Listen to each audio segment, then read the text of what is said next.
గోనె సంచి పరుగుల పోటీ, భలే మంచి ఆటల పోటీ, బొక్క బోర్లా పడ్డాడొకడు, ముక్కు పగిలి ఏడ్చాడొకడు అని అట్లా రాస్తూనే, అవమానం ఒకడికైతే సమ్మానం ఇంకొకడికి. గెలిచినోడు నవ్వాలా, ఓడినోడు ఏడవాలా, నేడు గెలుపు రేపు ఓటమి, నేడోటమి రేపు గెలుపు, అదేరా జీవితం మరి ఎందుకు ఏడవటం. అసలు అంత చిన్న వయసులో ఇంత లోతైన భావంతోని ఎలా రాయగలిగారు?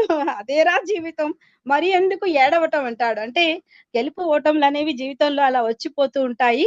ఓడిపోగానే ఎందుకు ఏడుస్తావురా అని చెప్పడం, అంటే ఏడ్చిన స్నేహితులు ఉండుంటారు. ఇతనికి ప్రైజ్ రావడం, వేరే వాళ్ళకి రాకపోవడం.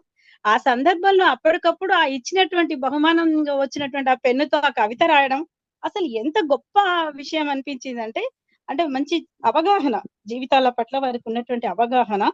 అంత చిన్న వయసులో అంత తాత్వికతని ఎలా ఒడిసి పట్టుకున్నారు.